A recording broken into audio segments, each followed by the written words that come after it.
Big showdown in the Western Conference for the NBA playoffs. The Sacramento Kings hosted Golden State Warriors. And let me tell you, I don't know why the Warriors chose their opponent because they wanted to play the Sacramento Kings, but the Kings were ready for the challenge. Let me tell you. Well, I mean, you have to understand that their coach is Mike Brown. He was just with their organization last season when they won the championship.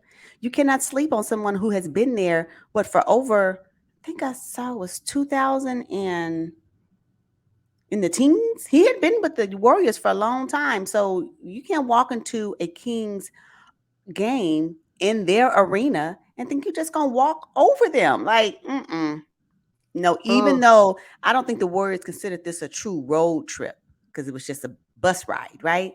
But no, the Kings was ready for them. They were ready for Golden State, and I was all the way here for it. Matter of fact, for me, the playoffs actually started with the Warriors and Kings game. That was a game for me. Oh yeah, yeah, yeah, yeah. yes, yes. And it looked like the Kings fans took up all the seats. I thought the Warriors fans would be kind of drizzled in, but it was mostly all SAC Kings like the beam all night.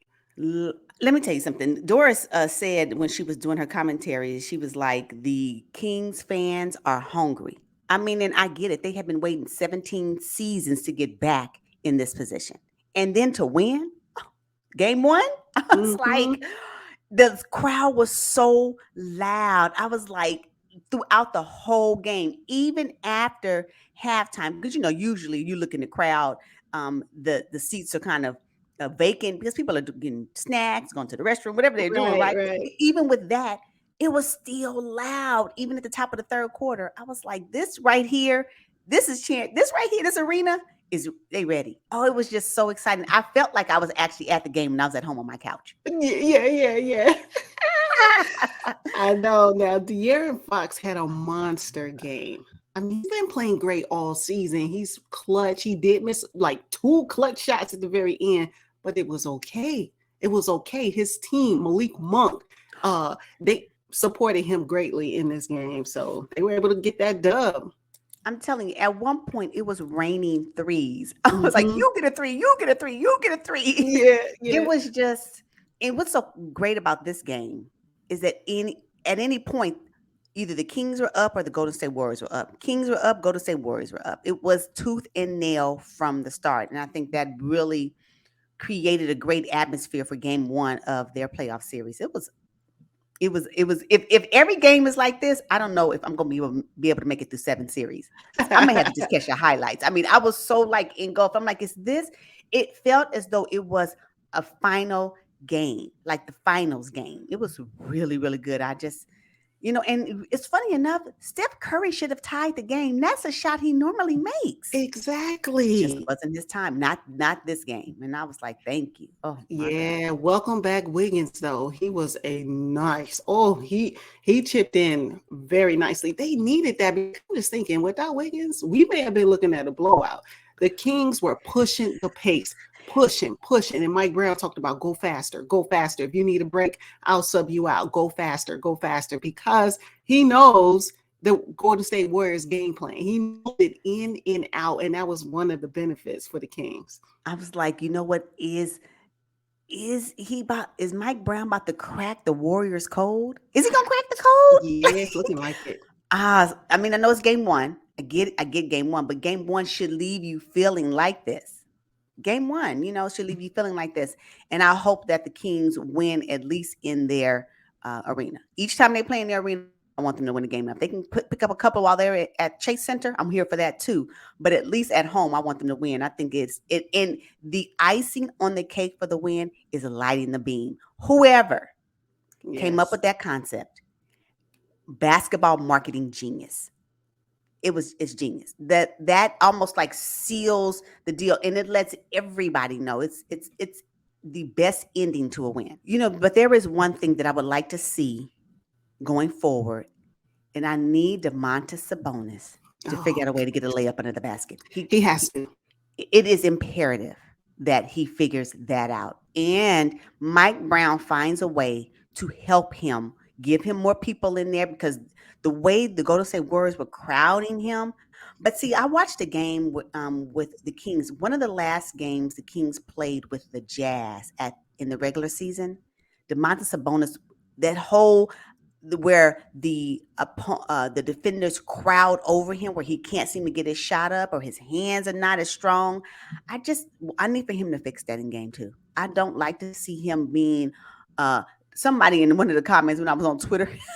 It was like the Warriors have Domantas Sabonis in Alcatraz. I said, Oh. exactly. Exactly. He could not seem to get it. And you cannot come up from a rebound, grab the rebound, and then you don't have a strong hold on the basketball. You can't do do it. that. You cannot do that. I just need more control. And I need for Domantas Sabonis to be able to manage his way to get a layup while he's under the basket. He got to do a better job at that. I didn't like that. Yeah, he has to. I'm looking at Sabonis. He did walk over a double-double, but It's lackluster. Yeah. It wasn't Mhm. game changing at all. At all. I'm gonna need more from Lyles. I need for him to get moment. That Trey Lyles, I need more from him. So if Domantas Sabonis for whatever reason, go ahead and sub him out. I know it's hard because he's one of the faces of the Kings. I get that, but we're talking about playoff basketball at this point. And somebody's feelings want to be put on the back burner. And Trey Lyles, when he came in, I was like, thank you. Whew. I know. And then Kevin Huter, he kind of laid an egg in this game. He's a sniper, but he went 3 for 12 from the field, and I know he can do better than that. I'm expecting him to turn things around in game 2. I'm gonna have. I don't. You know what? I question. I wasn't really concerned about his All-Star game performance, because he was part of the 3-point contest. Mm-hmm. I'm wondering in these type of situations. I'll continue to watch him, and I hope that game 2 he is much more efficient when it comes to 3, because they need him to shoot the 3, along with Keegan Murray. They need them to shoot the 3s, right? But particularly for Kevin Huter, I really hope that was just a game 1 jitters. And now that he knows what to expect at this level of basketball, he can rise to the occasion, because I need for him to be better at the 3-point line. Yeah. Because again, Yes. the Golden State Warriors, Clay, Steph, Poole, Wiggins, what? They're gonna They do it. light And you so up. Yeah. it's gonna need to be De'Aaron Fox, Malik Monk, Huter, Keegan Murray. They're gonna have to do the same thing. They're gonna have to match them at that. And I think the Kings can do that, but I'm gonna need Huter to be a little bit better in that. So yeah, he has something to work on for next game for sure. Yeah, speaking of Malik Monk, oh my goodness, fantastic off the bench, 32 points, 3 rebounds, and 2 assists, and just an absolute dog on the court. Whoa, Malik Monk had an awesome game, made all his free throws. Like he could not play a better game. The fact that he played so well that my thought went to what I was anticipating Shai Gilgeous-Alexander to do in their last game. I said, see, that's that type of play where you gonna drive to the basket anyway. I'm gonna get this shot anyway. I'm gonna get it anyway, by any means necessary. That is exactly what Malik Monk did, and it was phenomenal. And it was a great tandem with De'Aaron Fox. Again, De'Aaron Fox and Malik Monk, thank y'all for getting that win 1. They did that. Oh my gosh. Yes. Now switching gears to the earlier game, right? The New York Knicks and the Cleveland Cavaliers. Now I knew this matchup would be one of those like barnyard fights. Like, it's this, kind of low scoring, really physical, and they basically lived up to my hype in my mind. Yeah, you know what? The Cavs, they don't have an answer for Jalen Brunson. No, they don't have an answer for him. Jalen Brunson.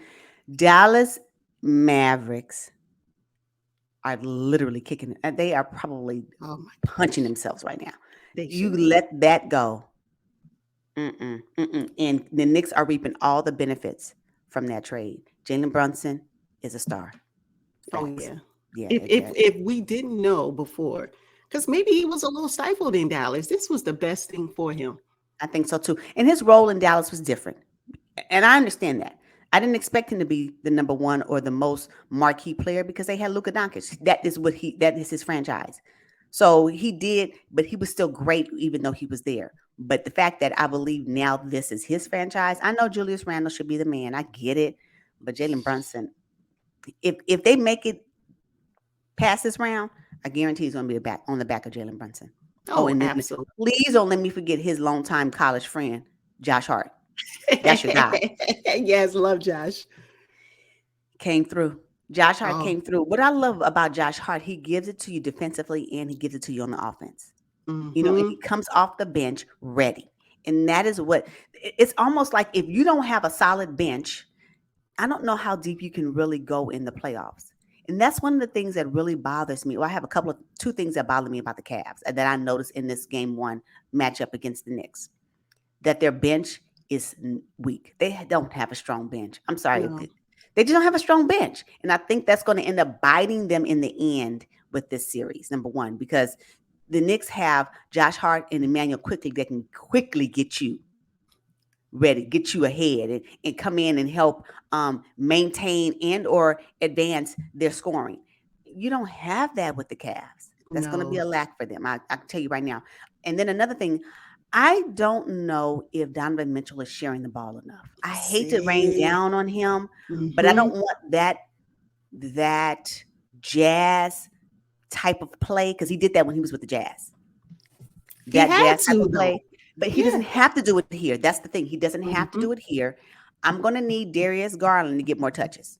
I'm going to Yep. need it. I Yep. need for him to share the ball. You don't have to play ISO ball when you got Darius Garland sitting over there waiting for you to pass the ball. I don't like it. I don't like it. I really hope that the coach pulls him to the side and say, you don't have to do that here. I And know. it changes how game two looks. Now, I want Donovan Mitchell to still hustle like he was hustling. I just think that he can be more, he can share the ball more, be more of a facilitator when he has counterparts that can get it done. And I noticed that and I was like, oh, that reminds me of how he played with the Jazz. I didn't like that. Yeah, I didn't like it either. That was one of my key takeaways. Donovan Mitchell shot the ball 30 times. It's too Like, much. come on. You don't And then have to. it's like, yeah, he doesn't have to do that, especially when you got two bigs. You can drop the ball off to, in Mobley and Allen. And then also, like, how many 3-point shots is he going to shoot before he realizes, okay, I'm going 6 for 16. This is enough. It's like, come on. Yeah, that was one of the things I noticed in the regular season. And then he carried it over into the playoffs. And hero ball is not going to win you round one against the New York Knicks. You're just not. It's not. And you know what? He doesn't, and that's, I'm going to say it again, he doesn't have to do it. And he is really strong at driving to the basket. Go ahead and do that. Pull that out now. Ooh, my three ain't hitting. Let me go and pull out your drive to the basket or drive and kick. Because there's somebody waiting. I Like know. I don't like it. Darius Garland, I kind of felt like he was pedestrian. And because he doesn't have to be. Darius is a baller. Oh, Get that man truly. a basket. Ball. Mm-hmm. He shares the ball like he should, but come on, Donovan, don't do that. I don't do it. Yeah. Hero ball is Yeah. not gonna work. I agree with you on that one. And I'm Nope. gonna need Jared Allen, and Evan Mobley. Now that game one is done, I think they will be much more aggressive in just being able to manage how the Knicks defend and guard that for the next game. So I just expect to see a little bit more from Jared Allen and Evan Mobley. I think they have more to offer. I want to Yeah, see. yeah. Now, earlier you mentioned the game one jitters, and I think Mm-hmm. it's really prevalent because the teams are going to go back, they're going to watch film, they're going to make adjustments. The Mm-hmm. playoffs are a series of adjustments, and I expect all teams to make those adjustments to put their players in better positions to be more successful on the court, especially those players who didn't get enough shots, in Yes. game one, or who appear to be out of position or just caught up in the moment. So yeah. Yeah. Ooh, playoff basketball is here.